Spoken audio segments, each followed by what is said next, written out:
Hi guys, how are you this evening? I hope you're all well and have had a good day. Are you all back to work now that it's back to normal? No more New Year's Eve or Christmas celebrations. It's all back to work for us in England.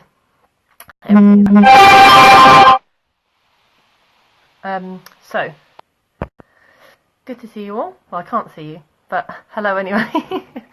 And today we're going to talk a bit about getting a job in England and the differences that there are between interviews and job searching in England and in Russia, because apparently it's quite different. So I'm going to tell you a bit about what would happen if you were looking for a job in England and what would happen in an interview and things like this. Hello.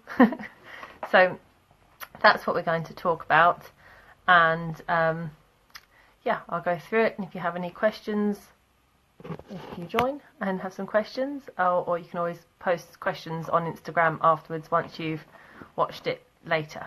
Okay, so if you're watching this the second time round, you can always send a message via Instagram to ask a question, because we're going to be talking about this for today and tomorrow and possibly another day. It's quite a big subject, so I shall start and we will go from there. So in England, first thing we do, and you often even get taught this before you leave school, is to write your CV, and with that you have a cover letter. So I think the differences between our CVs are that you wouldn't put a photo on your English CV. I know some countries do. I think you do in Russia. I know they do in France. But in England we don't put any photos. You put your education background, and so you have the most recent education or qualification at the top, and then it goes backwards. So, you know, like your university degree, followed by your school qualifications or whatever else you have, and then the same with your work. So it's obviously from the most recent, so the position you're in now or you've just left, and then you go back in the dates, so they're looking at the most relevant thing first. And on your CV you don't need to write you know, a big story about everything. They want the information about the job and the responsibilities you had within this job, so the things that you had to do. So you basically put the name of the job with the employer and their address, their contact details, so that they can contact them. Oh, hiya. So they can contact them, and then you put the basically what you did for this company in this job. What we talk about your roles and your responsibilities, so things that you had to do within that job. So, for example, if I was putting my job at the language school, I would put the very language school, and that I'm a teacher of English as a foreign language. And then for my roles and responsibilities, it would be the fact that I have to plan and prepare lessons. I have to teach to a variety of students, and I would note that I taught students from beginner to advanced, from different countries and cultures. And I would also put down that I had to keep what's the word I'm looking for? I can't think of the word.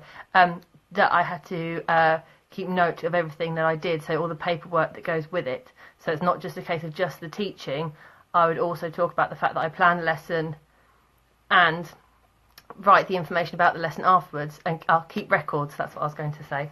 That I keep the records of the lessons. So every day after I teach a lesson, I write what I've taught to each class, and to keep register, so who was in the class. So it's all that information that they need, not just the fact that I'm Daisy and I'm a teacher. Okay, so they want to know that you plan it and you record it. And again, in different jobs, obviously it depends on the role that you have within that job, but that's what they want to know. But they don't want you to write a story about it. You know, they don't want you to write a big lump on your CV. It's just those bullet points. So it's just on each line, you know, the name of the job, the company, your position and your roles and responsibilities, and you can just list them.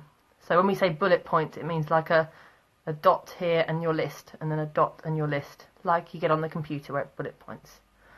So yeah, they just want the list of information. They don't want a story. So you start with the most recent and you go down to the last job relevant. I mean, my CV gets a bit ridiculous because I travelled a lot and had a lot of different jobs in different places. So sometimes I cut it short because it's irrelevant, and I think they don't want pages and pages and pages of, you know, the first job you had when you left school. If it's completely irrelevant, they're not really interested. So I often cut mine short because it gets ridiculous, and they're not going to read it all. They're only going to read like the first page.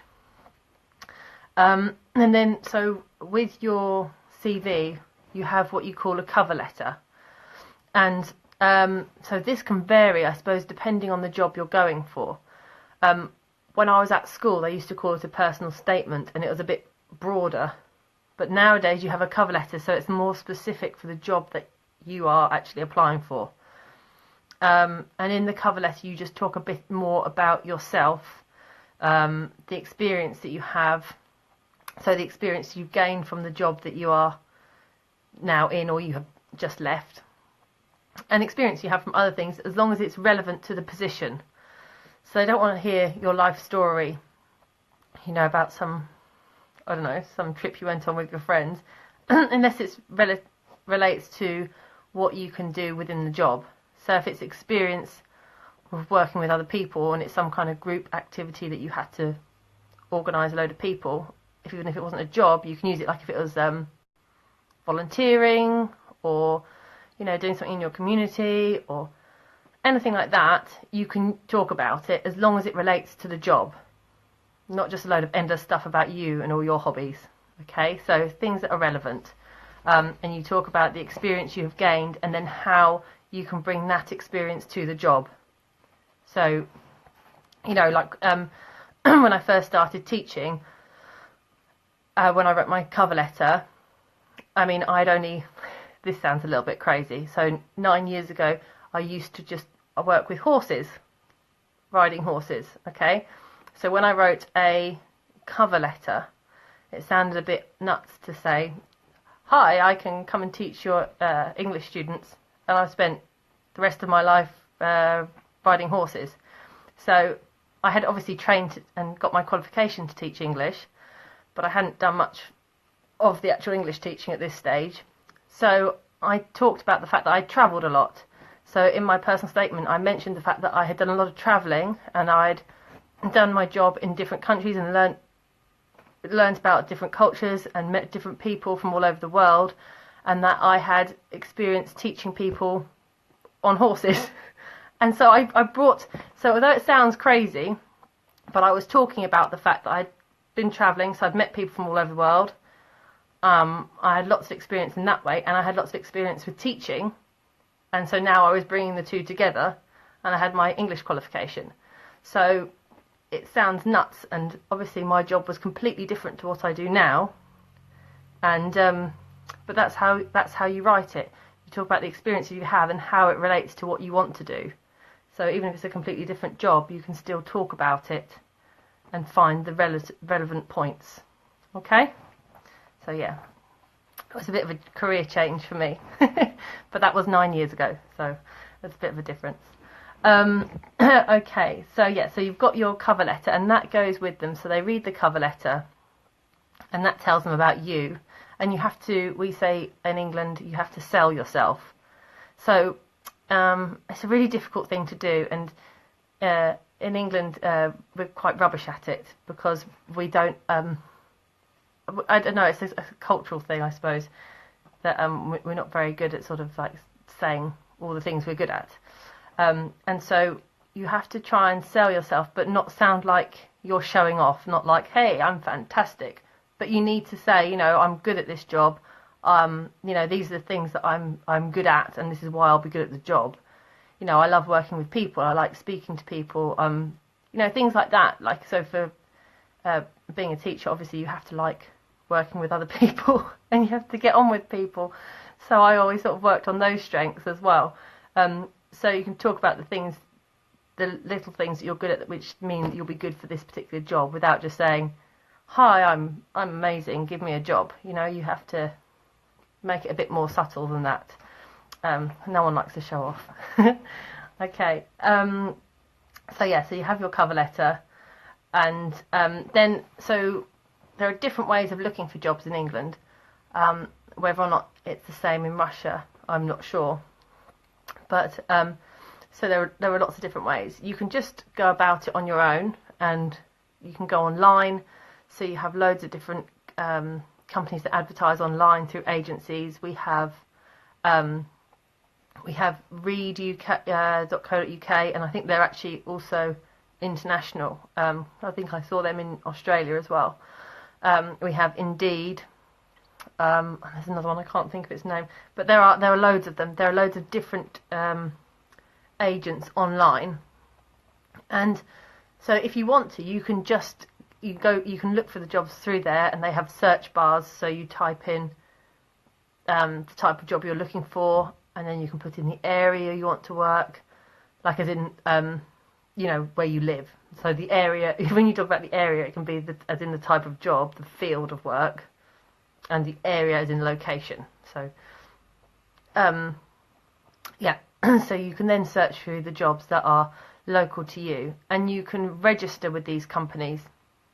So when you register with them, it makes it really easy to apply for jobs, because sometimes they email you all the time. It will drive you crazy with some jobs which are just ridiculous, and you think, I wasn't looking for that job. So they just keep throwing jobs at you and saying, you know, what about this? What about that? But once you've registered, you can put your CV on your profile, and then you can let employers see your CV. So they will also have all the people who are looking for jobs, the people who want people to work for them, can search for them as well. So they can find you as well as you finding them, which is quite a good thing, because if they've tried to find you first, you know you're probably on a winner to start with. So then when you then see a job that you like, you can then apply for it, and you just literally add on your CV. Your CV will be there, and they'll say use your CV. You say yes, and then you type up a quick cover letter to go with it at the time, to the one that relates to the job you're looking at.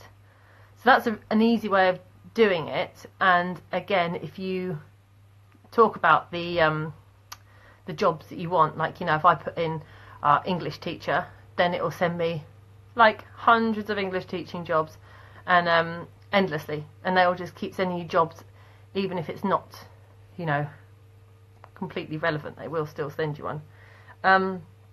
But so that's one way of doing it online, which is probably nowadays the most common way of doing it.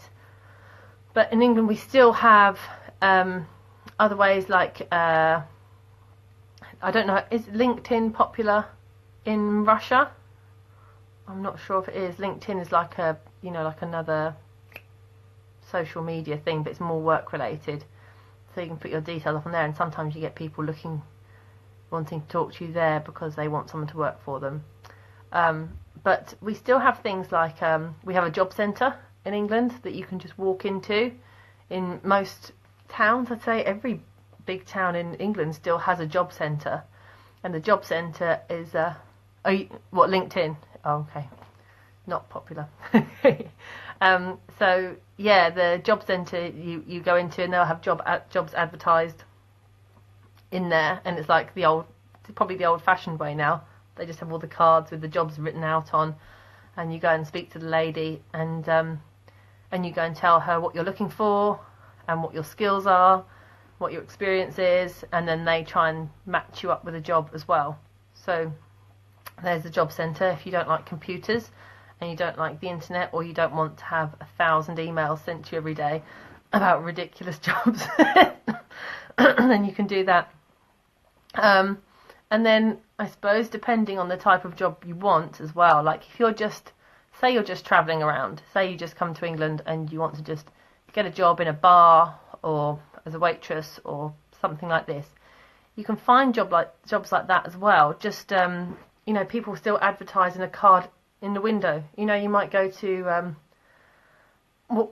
just like go past a restaurant and they might still stick an advert and they'll say call in, and you just go in and say, hi, I need a job. I can be a waitress, and they'll say, you know, come in and have a go. Like, they might not even interview. They might say, okay, come tomorrow and have a trial. That's what a lot of people do with things like waitressing and bar work. I remember when I was a student, and I used to get jobs in bars or as a waitress or whatever it was, and often they just, you know, you'd see the advert in the window, and they still do this now, and they just say, you know, call in for more information.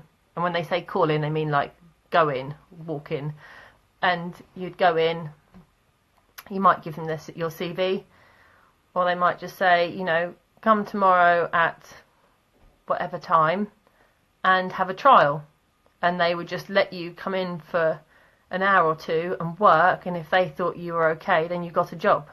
And I think places like this, like small cafes, restaurants, bars, you know, as long as they're not like a big chain company, then they are, you know, just like a local privately owned one, they usually still do things like that because it's easy, isn't it?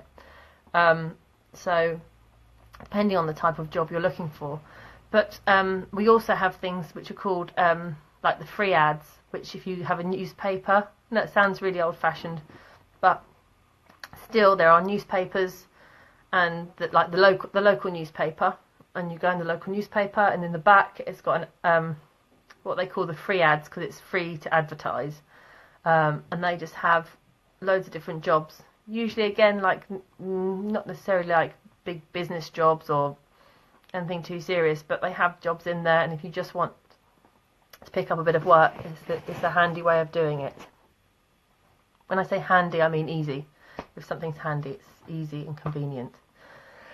Okay, I'll just type some of this up so you've got it. So you have a cover letter, and that goes with your CV.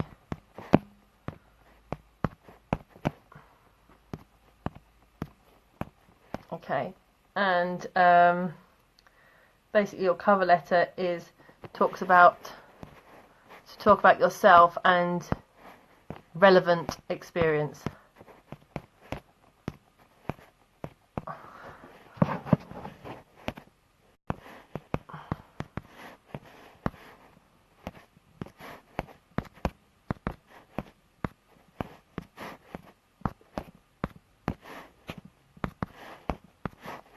Okay, not too long-winded, just enough information to help them out. Okay, so you registered your cover letter and your CV either with an agent online or in the job centre, or you decide you're just going to do it yourself and look in the newspapers, look online and call the people up yourself. Sometimes they say it's a good idea if you know the kind of job you want and you know a company you'd like to work for. Again, I don't know if this is common practice in Russia, but sometimes people just say, look, just send in your CV and a cover letter, and if they're looking for somebody, or sometimes they just think, oh, this person's really proactive and they're really interested, let's give them a try, let's see, you know, we can find them a job. Because sometimes when you show that you're motivated, and even if there isn't a job advertised, you still contact them and say, hi, you know, talk about yourself, give them your CV, I'd really like to work for your company. Sometimes it can work, and they just think, yeah, this person's interested, they're motivated, they really want to work for us, and they will still, you know, talk to you and maybe find a job for you, or keep your information on record so that when a job comes up, then they've got your name and they've got your information there. So sometimes if you're, you know, really career driven and you know that there's a job that you really want and you really want it for this company, it's still just worth contacting them, even if there isn't a job going. Just, just so they might remember your name when a job comes along. They'll have your information. So I always say, it's like an expression in England: if you don't ask, you don't get. So it's always worth a phone call or an email or something, just to say you're interested. So you've got a CV, you've got a cover letter, and you also need references. So references, they usually ask you to write the name of 2 references on the bottom of your CV or an application form, and so that's usually like your last employer or your last 2 employers, and as long as you didn't have an argument with them, and then you don't hate each other, then you need one of your employers to do it. Or it can be another professional person that you know. So it can't be a member of your family, it can't be your best friend, but somebody professional who's known you for a long time can also be a reference point. But usually they want people who have employed you before. That's the best thing. Or if you've just left university, for example, one of your lecturers or one of your teachers from school, something like that. And you just put their name and their contact details on the bottom of your CV, and then they can be contacted, I suppose, at this whenever the people who are interviewing you choose to contact them. Often people don't contact them unless they think they're going to give you the job, and then they will contact them. So they'll probably interview you first, and then maybe they will talk to email or whatever your people who are your referees. Okay, so sometimes also I should mention that sometimes if you're going for a job, you don't send your own CV. So this is another confusing one, and I hate these forms.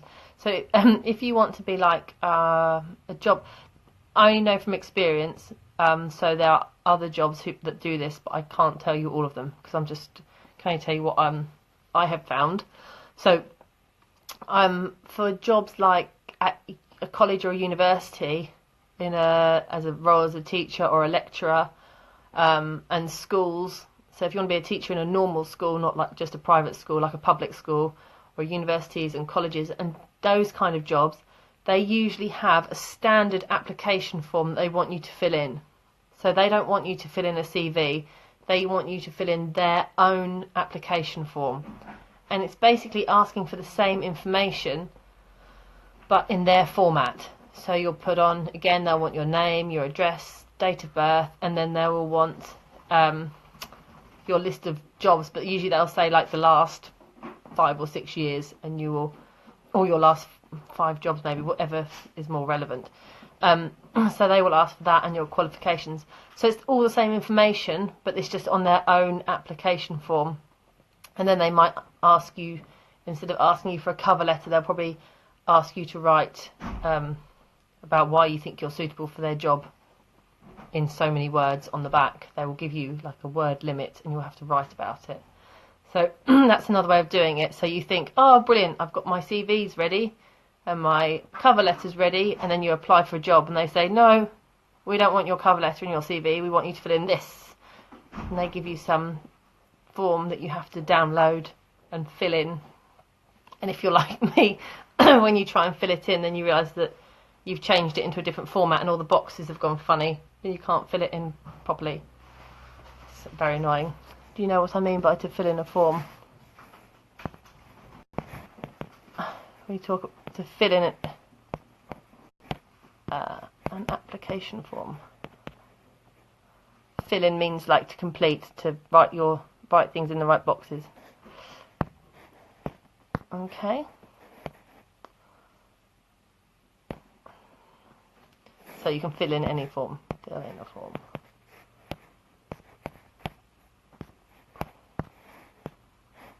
Oop. Okay. Little phrasal verb for you. Okay, so once you've gone through all that and they decide if they want to give you an interview or not, they will usually email nowadays to say if they want to give you an interview, And if they don't want to give you an interview, then you probably just won't hear from them, which is really rude and annoying, and I hate it.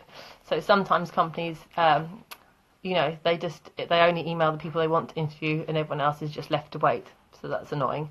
I often will call or email. So if, for example, I sent in an application form or sent in my CV, if I haven't heard back within, you know, a week or two, I email and just say, hi, you know, did you get it? What's going on? Sort of thing, just to make sure that they they know. Yeah, so sometimes they just don't reply because they have so many applications. I suppose they don't email everyone who's not having the job. So then you'll have an interview, and again, it depends on the job as to how rigorous the process is. So it could be as simple as an informal interview with one person, and you just have a nice chat and tell them about yourself and why you want to work for them. Lovely. Okay, that's fine. But it can also be, you could have anything, maybe 3, maybe 4 people in. If it's like I suppose like a quite serious job, or maybe for a big company, they might have 3 or 4 people. We talk about a panel of people. So you could have that to deal with, and you might just have one interview, or you might end up having like one interview with one group of people, and then they want you to come back again and have an interview with like somebody higher up. So they do like a selection process. So like maybe 10 people get an interview, then the best 5 get an interview, and then you have another interview. It really depends on the job, and I suppose yeah, the more serious the job, I reckon, the more serious the interview process is.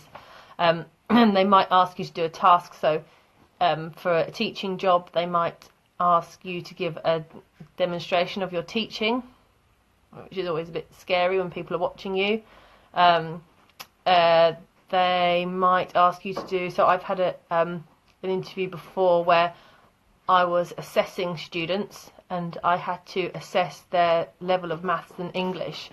For they were like, it was for an apprenticeship, so it was like their school level, and I had to take the maths and English test as part of my interview. So I had to go on the computer and answer lots of maths questions, and if I failed that, then I didn't get the job. So there are things like that as well. They will give you something to do, a task to complete, as well as just asking you questions. So when you go for your interview, you're probably going to be feeling quite nervous or anxious, and so then you might say your anxiety levels go up, and then your brain freezes, and you can't think properly, you can't remember everything. I realise that when I have interviews, I forget to ask questions. So I'll have all the questions I need. I often forget to ask how much I'll get paid, which is ridiculous. So it's a really stupid thing. So you just need to try and keep calm if possible. And obviously if you're doing it in England and you're speaking another language, then you're going to be even more worried. But always remember, in this situation, is your English is going to be so much better than their Russian, unless they're Russian and they're living in England, and then I don't know. but your or English. Sorry, no, that didn't make sense. Unless they're I confused that round. But anyway, your English is going to be better than most English people's Russian. So never feel like you have to worry that you're not good enough or that your English isn't going to be good enough. You just have to try and talk about yourself in the best way that you can. Okay. So just just try and relax about it, and don't overthink every question. And you can practice before you go. So try and have some key phrases or things that you want to talk about. Try and just practice those before you go, so it's easy and it's in your head. and they'll ask you about your experience, and they might ask you to give examples, but you know, they don't want you to talk endlessly and ramble on and on and on, which again is what I do. It's really difficult. So try not to get nervous and then speak too much, because they want you to the point. Okay. Sorry, my friends. So when we say to get, I don't know if you heard the expression "get to the point." It's like to be concise, to say what you want to say without talking too much. Something that I never do. Get to the point.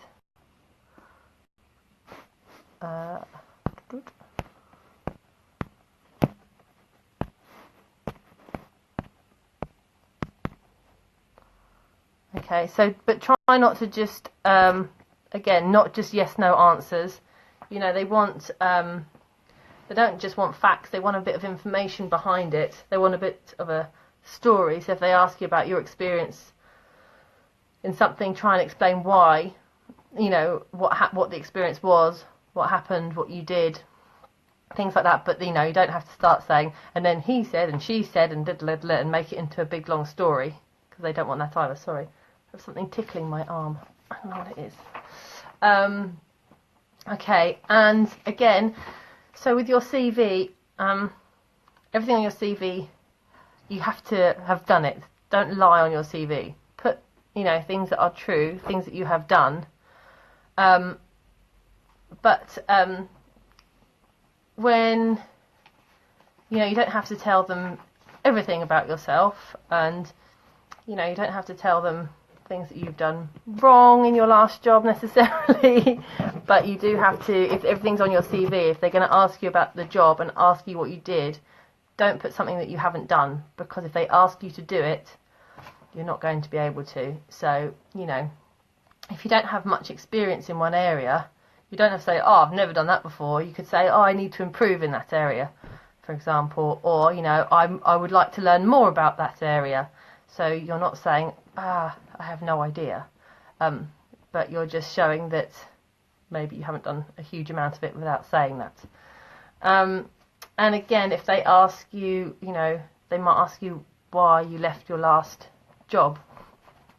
And again, don't tell them because you hated your boss, or, you know, because all the people you worked with were rubbish, or the pay was rubbish and it was really boring, or you got the sack because you didn't turn up on a Monday morning, or anything like that. Don't tell them that. They don't need to know. Okay, so just be selective about what you say, you know. So, yeah, maybe you said you used to work for this company, or you've worked for this company for a long time, now you'd like a new challenge, or something like this, for example. Not that, you know, the boss was rotten and you don't want to be there anymore. And another question, like I said, I always forget to ask about money. English people don't like talking about money for some reason. I'm terrible at it. So you're going to have to ask, what if the salary is not written, because often you'll have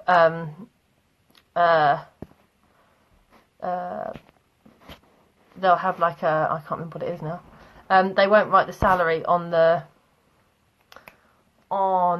advert, so they won't tell you until you apply, and so then you're going to have the conversation. You know, what are you going to pay me?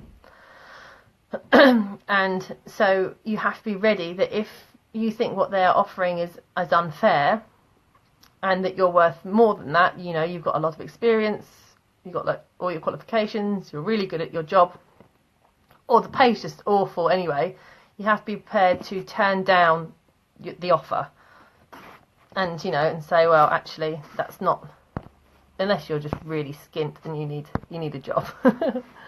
So if you turn down an offer,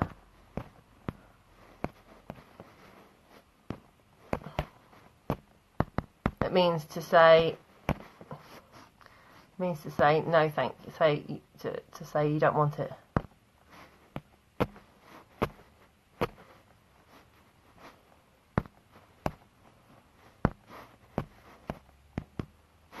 Oh.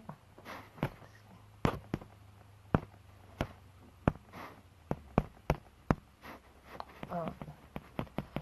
Sorry, I'm being slow at typing again. It's to decline. Okay, so you say no, no thank you, that's not enough. And yeah, so if you think that it's not a fair price, or not a fair price, a fair salary, then you have to say so.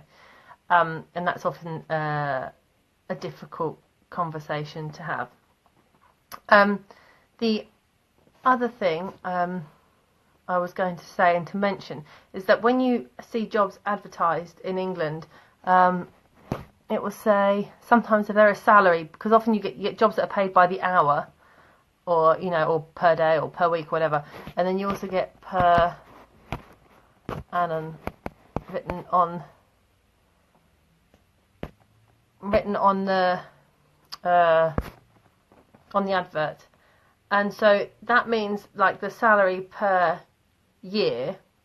And what you have to be careful to remember is if it's like a part-time job you're going for, it will be like, so it'll offer the job, but it'll show you the money per year.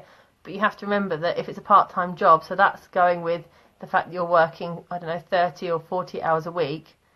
But if the job's only for 15 hours a week, you have to calculate what you're actually getting paid. Because the amount of times I've looked at jobs and I've gone, oh wow, that's really good for not many hours, and then I read, oh, per annum, so it's like, oh, actually I'm be getting half of that. So you have to just be aware of that, so you don't get caught out, because it can be confusing. So yeah, we have hourly paid and yearly paid, and I can't remember what the minimum wage is in England now. I think is it £9 something? I'm not sure. I'll check tonight and I will tell you tomorrow. I can't remember what it is. And yeah, so you also need to ask like the questions. So when if you feel the interview's gone well, and you think, oh, that's all good, and you're happy with the salary, and you think you've answered the questions correctly, you are entitled to say, when am I likely to hear from you? So, when will you be contacting people? Or, are you going to email? Are you going to call? Should I call you? You need to, just so that you know where you stand at the end of the interview. Yes, they're going to call you, they're going to let everyone know in 2 weeks' time, or they'll be calling people back for an interview next week.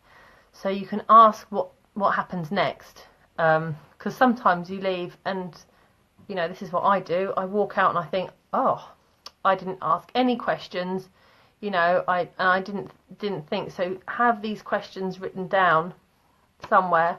You can take something in with you if you think, because it's easy to forget. And if you have a notebook to remind you, I don't think that's a problem.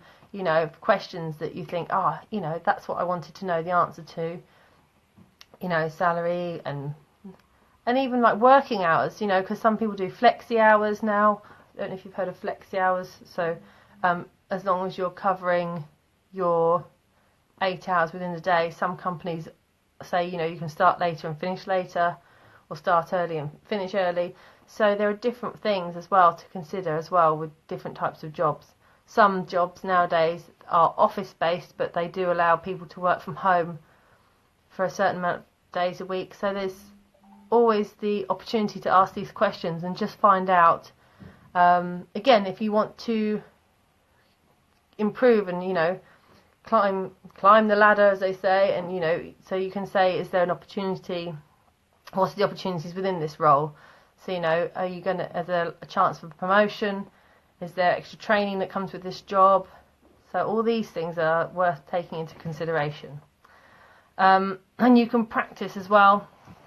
Practice your answers. So I said, if you've got a friend who's happy to practice interviewing you, you can get them to ask you questions, and you can also record it. I suppose you can probably record it on your phone nowadays. You can record yourself speaking if you like doing that.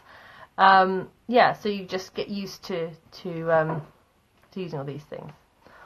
Okay, so there are different ways of getting jobs and different things to consider. And yeah, try and be positive about try not to talk about rubbish experiences, like horrible things that have happened within work. Try and always make a positive outcome.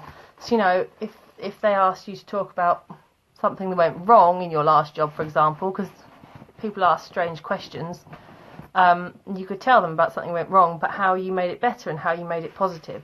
They don't want a negative person to come and work for them. Nobody wants that. Okay, so does anyone have any questions? I've talked quite a lot so far. I don't know if I've been speaking too quickly. Does anyone have any questions? Because that's quite a lot of information so far. So what I might do is just recap on what you need from here, and then tomorrow we will go on and talk about questions within the interview itself and the questions they might ask you and how you can answer them. Okay, so just a quick recap. So you need to first of all get your CV sorted out. Remember, no photos in England, just your education and your work experience, and they want to know where you worked and what you did, not a story on here. They just want a list of your roles and responsibilities, so what you did in the job, and the most recent to the last, so most recent goes first. And then your cover letter tells them about yourself and your experience and relevant experience for the job. Okay, so it doesn't have to be all about work. It can be about university, it can be about things that relate to your job, you know, volunteer work or hobbies. And if the hobbies are relative, then that's fine, but if they're not, then don't tell them, okay? They're not interested, probably, unless they have the same hobbies. So yeah, so you've got your CV, your cover letter, your references. So that's probably your last employer, again, unless you had an argument, or your university lecturer, or another professional who you've known for a long time. And then you can search online with these job agencies, or in the newspaper, at the job centre, different ways of doing it, and some of them may ask you to fill in their application form. Okay, so if there are no questions, I'm going to leave it there for today. Tomorrow I'm going to be here at 9 o'clock tomorrow morning, and I'm going to tell you about some of the questions that people ask in interviews and how you can answer them, yeah, in a concise way, straight to the point. So yeah, and we'll talk about that tomorrow morning. That'll be 9 o'clock in England, so that's 12 o'clock in Moscow. I think that's correct, isn't it? Moscow's 3 hours ahead. Yeah, perfect. Okay, so I will see you 12 o'clock Moscow time tomorrow. Okay, have a good evening. See you later. Bye bye.